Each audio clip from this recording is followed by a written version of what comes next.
नमस्कार विद्यार्थी मित्रांनो, स्मार्ट अभ्यास या यूट्यूब चॅनलवर आपले मनापासून स्वागत आहे. आणि आज या व्हिडिओच्या माध्यमातून आपण 3 मे आणि 4 मेच्या या 2 दिवसांच्या ज्या महत्त्वाच्या घडामोडी घडलेल्या आहेत त्याचा अभ्यास करणार आहोत. तत्पूर्वी आपण जर चॅनलवर नवीन असाल तर चॅनलला सबस्क्राईब करून घ्यायचं आहे. व्हिडिओ जर आवडला तर व्हिडिओला लाईक करायचा आहे. तसेच हा व्हिडिओ आपल्या विद्यार्थी मित्रांना नक्की शेअर करा, जेणेकरून याचा फायदा आपल्या मित्रांना सुद्धा होईल.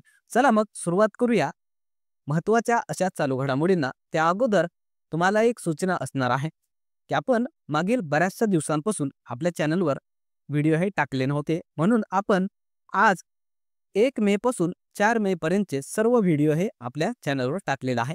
तर ज्या विद्यार्थ्यांना ही अपडेट माहिती नाही त्यांनी ते व्हिडिओ हे संपूर्ण बघून घ्यायचे आहे. चला मग सुरुवात करूया. तर पहिला आणि अत्यंत महत्त्वाचा असा हा प्रश्न असणार आहे आपल्या परीक्षेच्या दृष्टीने. तर भारतातील पहिला AI जिल्हा कोणता बनला आहे? ऑप्शन्स या ठिकाणी देण्यात आले आहेत. याचे योग्य उत्तर असेल ऑप्शन नंबर ए, सिंधुदुर्ग हा भारतातील पहिला AI जिल्हा बनलेला आहे. तर त्याविषयी काही पॉइंट्स लक्षात ठेवायचे आहेत. तर सिंधुदुर्ग भारतातला पहिला AI जिल्हा बनलेला आहे. सर्व शासकीय जे कार्यालय आहेत या जिल्ह्यामधील ते AI प्रणालीचा वापर त्या ठिकाणी सुरू करण्यात आलेला आहे. आणि याचं उद्घाटन हे नुकतंच नितीश राणे जे सिंधुदुर्ग जिल्ह्याचे पालकमंत्री आहेत त्यांच्या हस्ते करण्यात आलेलं आहे. हे मुद्दे आपल्याला याविषयी लक्षात ठेवायचे आहेत. तसेच जे AI विषयक इतर महत्त्वाचे मुद्दे आहेत जे आपल्या परीक्षांमध्ये विचारले जातात ते लक्षात ठेवायचे आहेत. तर भारताची पहिली AI शाळा केरळ राज्यामध्ये आहे. भारताची पहिली AI शिक्षिका आयरिस असं तिचं नाव आहे, जे की केरळ या राज्यामध्ये आहे. भारतातील पहिले AI शहर लखनौ उत्तर प्रदेश या ठिकाणी आहे. भारतातील पहिली AI सॉफ्टवेअर इंजिनियर त्याचं नाव आहे देविका. भारतातील पहिले AI चित्रपट त्याचं नाव लक्षात ठेवायचं आहे इरा. जगातील पहिली मिस AI तिचं नाव आहे केंजा लायली. सेबीनं नुकतंच AI चॅटबॉट लॉन्च केलेला आहे सेवा या नावाने. रिलायन्स ग्रुपनं सुद्धा AI चॅटबॉट लॉन्च केलेला आहे ब्रेन या नावाने. जेनी AI जे की गुगलचं आहे. डीपसीक हे चीन या देशाने चॅटबॉट आणलेला आहे. त्याचे संस्थापक आहेत लिऑंग फियांग. तसेच भारतातील पहिली AI युनिव्हर्सिटी महाराष्ट्र राज्यामध्ये उभारली जाणार आहे. आणि महाराष्ट्रातील कोणत्या जिल्ह्यामध्ये उभारली जाणार आहे? बघूया किती जणांना हे माहिती आहे कोणत्या जिल्ह्यामध्ये ही AI युनिव्हर्सिटी असणार आहे. त्याचं उत्तर तुम्ही कॉमेंट बॉक्समध्ये द्यायचं आहे. त्यानंतर पुढचा प्रश्न असणार आहे, IPLच्या इतिहासात सर्वात कमी वयामध्ये शतक करण्याचा विक्रम कोणत्या भारतीय क्रिकेटपटूने केला आहे? ऑप्शन्स या ठिकाणी देण्यात आले आहेत. याचं योग्य उत्तर असेल option number C, Vaibhav Suryavanshi या भारतीय क्रिकेटपटूने नुकतंच IPLच्या इतिहासामध्ये सर्वात कमी वयामध्ये शतक करण्याचा विक्रम केलेला आहे. त्याविषयी काही पॉइंट्स लक्षात ठेवायचे आहेत. हा जो काही वैभव सूर्यवंशी आहे तो राजस्थान रॉयल्स या संघाचा फलंदाज आहे आणि त्याने नुकतंच अवघ्या 14व्या वर्षामध्ये हे कारनामा करून दाखवलेला आहे. त्याने 35 चेंडूंमध्ये शतक पूर्ण केलेलं आहे.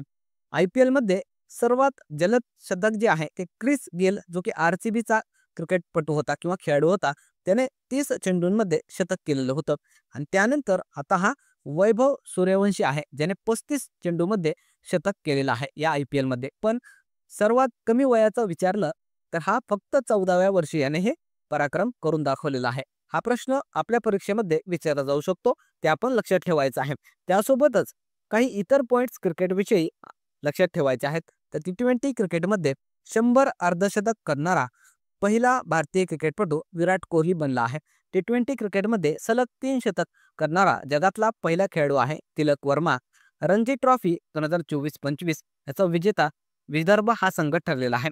चॅम्पियन्स ट्रॉफी 2025चा विजेता भारतीय संघ ठरलेला आहे. पुरुष व महिला कबड्डी विश्वकप पार पडलेला आहे 2025 या वर्षाचं.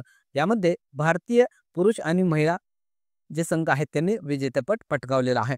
खेलो इंडिया पॅरा गेम्स 2025 यामध्ये पहिल्या क्रमांकावर हरियाणा हा राज्य राहिलेला आहे. हे मुद्दे आपल्याला लक्षात ठेवायचे आहेत. त्यानंतरचा प्रश्न असेल की नुकतेच कोणत्या भारतीयाला फिजी देशाचा सर्वोच्च सन्मान देण्यात आला? ऑप्शन्स या ठिकाणी देण्यात आले आहेत.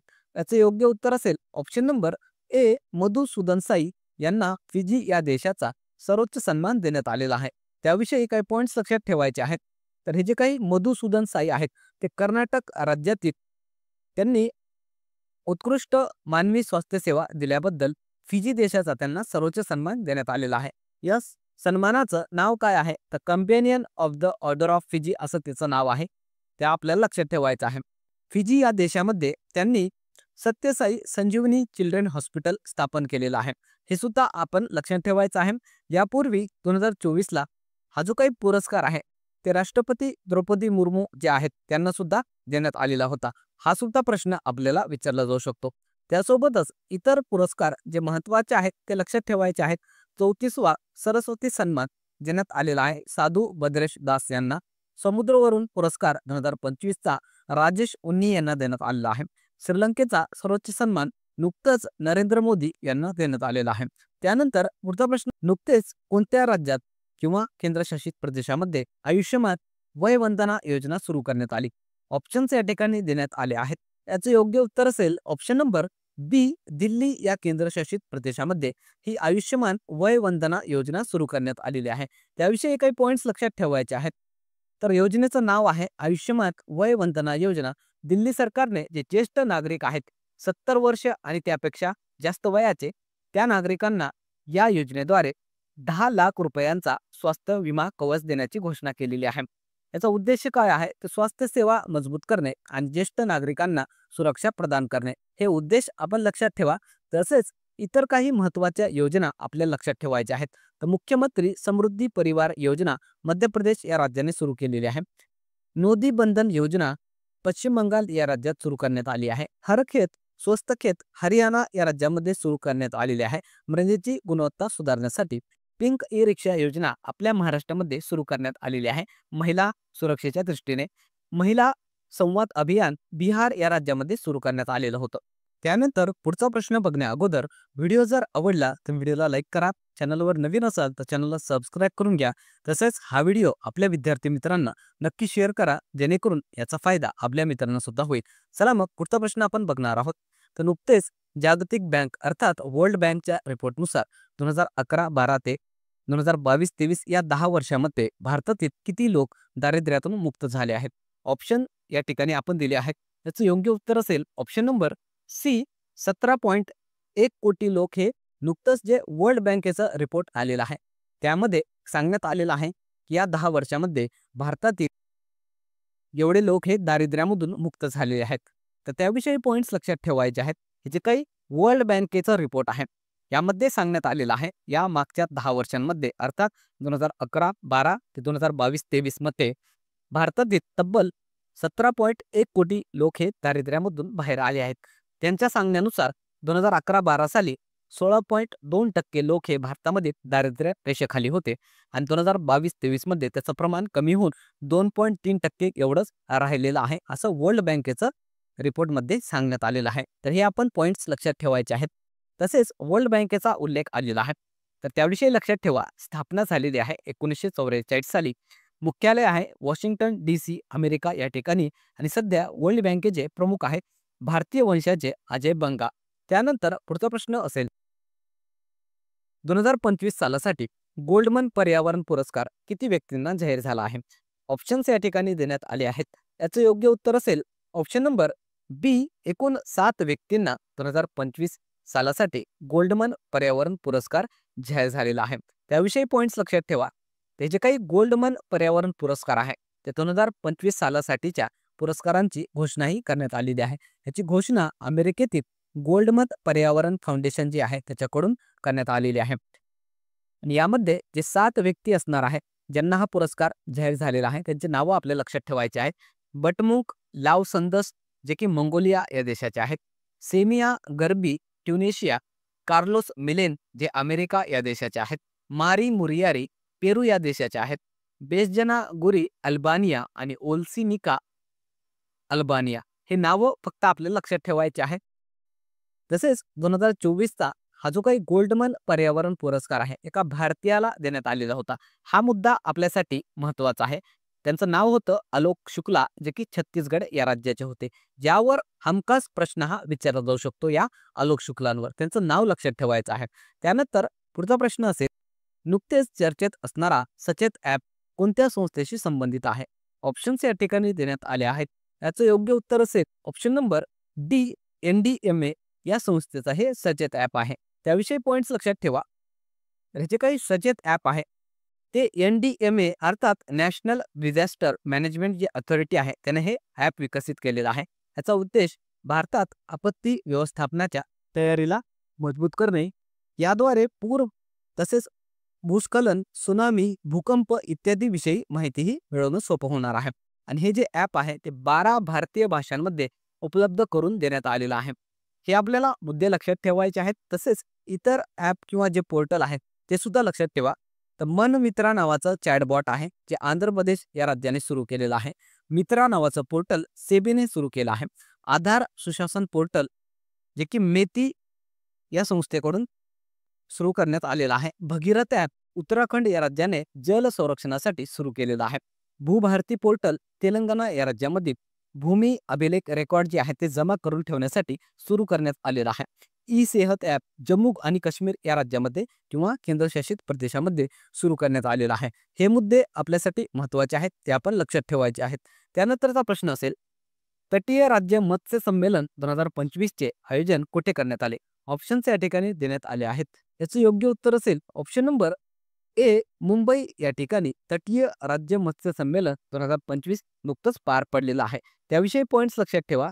तर हे जे काही तटीय राज्य मत्स्य संमेलन आहे त्याचं ठिकाण महाराष्ट्रामधील मुंबई या ठिकाणी होतं. याचा कालावधी 28 एप्रिल 2025 या दरम्यान पार पडलेला आहे. या संमेलनाचे अध्यक्ष होते केंद्रीय मत्स्य व पशुपालन मंत्री राजू रंजन सिंग. याच कार्यक्रमामध्ये व्यास नॅव ॲप जे आहे ते लॉन्च करण्यात आलेलं आहे. या ॲपद्वारे 5व्या क्रमांकाची समुद्री जनगणना सुद्धा सुरू करण्यात आलेली आहे. या ॲपचं नाव आपल्याला लक्षात ठेवायचं आहे. हमखास हा प्रश्न विचारला जाऊ शकतो. व्यास नॅव असं त्याचं ॲप्लिकेशनचं नाव असणार आहे. आणि याद्वारे समुद्री जनगणनाही सुरू करण्यात आलेली आहे. मागील समुद्री जनगणना 2016 साली करण्यात आलेली होती. हे सुद्धा आपण मुद्दा लक्षात ठेवायचा आहे. हे जे काही व्यास नॅव आहे ॲप त्याचं लॉंग फॉर्म लक्षात ठेवा, विलेज जेट्टी अप्रेझल नेव्हिगेटर. त्यासोबतच आपल्याला इतर जे संमेलन पार पडलेले आहे ते सुद्धा लक्षात ठेवायचे आहेत. ग्लोबल इन्व्हेस्टर समिट भोपाळ या ठिकाणी पार पडला आहे. 9व्या क्रमांकाची आशियाई आर्थिक वार्ता महाराष्ट्रातील पुणे या ठिकाणी झाली आहे. मोबाईल वर्ल्ड काँग्रेस 2025 ची स्पेन देशातील बार्सिलोना या ठिकाणी झालेले आहे. बिमस्टेक युवा संमेलन 2025 गुजरात राज्यातील गांधीनगर या ठिकाणी पार पडलेलं आहे. वर्ल्ड गव्हर्नमेंट समिट 2025 दुबई या ठिकाणी झालेलं आहे. आणि 98व्या क्रमांकाचं अखिल भारतीय मराठी साहित्य संमेलन नवी दिल्ली या ठिकाणी झालेलं आहे. हे अत्यंत महत्त्वाचे इतर पॉईंट्स जे आपल्या परीक्षेमध्ये विचारले जाऊ शकतात ते लक्षात ठेवायचे आहेत. त्यानंतर कालच्या ज्या काही महत्त्वाच्या घडामोडी आपण घेतल्या होत्या मागच्या व्हिडिओमध्ये त्याचा क्विक रिव्हिजन या ठिकाणी आपण करणार आहोत. तर पहिला प्रश्न आपण घेतला होता, नुकतेच लता दीनानाथ मंगेशकर पुरस्कार 2025 ने कोणाला सन्मानित करण्यात आले? याचं उत्तर होतं option number D, Kumar Mangalam Birla यांना हा 2025 चा लता दीनानाथ मंगेशकर पुरस्कार देण्यात आलेला आहे. त्यानंतरचा प्रश्न आपण घेतला होता, नुकतेच फ्रान्सच्या सर्वोच्च नागरी सन्मान officer of the order of arts and लेटर्सने कोणत्या भारतीयाला सन्मानित करण्यात आले? याचं उत्तर होतं option number A, Payal Kapadia. त्यानंतरचा प्रश्न होता, भारताचा पहिला क्वांटम कम्प्युटिंग विलेज कोणत्या राज्यात बनवला जाणार आहे? त्याचं उत्तर होतं ऑप्शन नंबर बी, आंध्र प्रदेश. याविषयी कालच्या व्हिडिओमध्ये आपण डिटेलमध्ये चर्चा केलेली आहे. त्यानंतरचा प्रश्न होता, नुकतेच पहलगाम दहशतवादी हल्ल्यानंतर भारतीय वायुसेनेने कोणत्या सैन्य अभ्यासाचे आयोजन केले आहे? याचं उत्तर होतं ऑप्शन नंबर सी, आक्रमण. त्यानंतरचा प्रश्न होता, IMFच्या रिपोर्टनुसार 2025-26 या वर्षात जगात सर्वाधिक वेगाने वाढणारी अर्थव्यवस्था कोणती असेल? याचं उत्तर होतं ऑप्शन नंबर ए, भारत. त्यानंतरचा प्रश्न आपण घेतला होता, नुकतेच भारतातील नवीन 107व्या क्रमांकाचं राष्ट्रीय उद्यान कोणतं बनलं आहे? याचं उत्तर होतं ऑप्शन नंबर ए, सिमलीपाल राष्ट्रीय उद्यान हा भारतातला नवीन 107व्या क्रमांकाचं राष्ट्रीय उद्यान बनलेलं आहे. त्यानंतरचा प्रश्न आपण घेतला होता, नुकतेच के कस्तुरीरंगन यांचे निधन झाले, ते भारतातील कोणत्या महत्त्वाच्या संस्थेचे अध्यक्ष होते? याचं उत्तर होतं ऑप्शन नंबर सी, इस्रोचे ते माजी अध्यक्ष होते के कस्तुरीरंगन यांचं नुकतंच निधन झालेलं आहे. यांच्याविषयी आपण मागच्या व्हिडिओमध्ये डिटेलमध्ये अभ्यास केलेला आहे. त्यानंतरचा प्रश्न आपण घेतला होता की महाराष्ट्र दिन कधी साजरा केला जातो? याचं उत्तर होतं ऑप्शन नंबर ए, 1 मेला महाराष्ट्र दिन हा साजरा केला जातो. त्यानंतर काल आपण एक होमवर्क क्वेश्चन दिला होता. तो होमवर्क क्वेश्चन असा होता की नुकतेच फिट इंडिया आयकॉन म्हणून कोणत्या अभिनेत्याची निवड करण्यात आली? आणि या प्रश्नाचं उत्तर हे बऱ्याचशा विद्यार्थ्यांनी कॉमेंट बॉक्समध्ये अतिशय डिटेलमध्ये दिलेलं आहे. यांचं मनापासून अभिनंदन. ज्या विद्यार्थ्यांना याचं उत्तर माहिती नाही त्यांच्यासाठी उत्तर आपण सांगणार आहोत. याचं उत्तर असेल option number C, Ayushmann Khurrana हा फिट इंडिया आयकॉन म्हणून याची निवड ही करण्यात आलेली आहे. त्यानंतर आजचा होमवर्क क्वेश्चन असेल की धावत्या रेल्वेमध्ये एटीएम मशीन असणारी भारतातील पहिली एक्सप्रेस रेल्वे कोणती असणार आहे किंवा कोणती आहेत? तर ऑप्शन्स या ठिकाणी आपण दिले आहेत. अतिशय सोपा आणि अतिशय महत्त्वाचा प्रश्न आहे आपल्या परीक्षेच्या दृष्टीने. बघूया किती विद्यार्थ्यांना या प्रश्नाचं उत्तर हे माहिती आहे. सर्व विद्यार्थ्यांनी या प्रश्नाचं उत्तर हे कॉमेंट बॉक्समध्ये द्यायचं आहे. चला मग थांबूया या ठिकाणी. व्हिडिओ आवडला तर व्हिडिओला लाईक करायचा आहे. चॅनलवर नवीन असाल तर चॅनलला सबस्क्राईब करून घ्यायचं आहे. तसेच लेक्चरच्या मोफत नोट्ससाठी आपलं जे टेलिग्राम चॅनल आहे स्मार्ट अभ्यास 555 त्याला जॉईन करून घ्या. तसेच व्हॉट्सअप आणि इंस्टाग्राम सुद्धा चॅनल आहे या स्मार्ट अभ्यास नावाने, त्याला सुद्धा जॉईन करून घ्या. त्या ठिकाणी विद्यार्थ्यांसाठी मोफत ऑनलाईन स्टडी मटेरियल आपण टाकत असतो. थांबूया मग पुन्हा भेटूया एका नवीन व्हिडिओसह. तोपर्यंत धन्यवाद.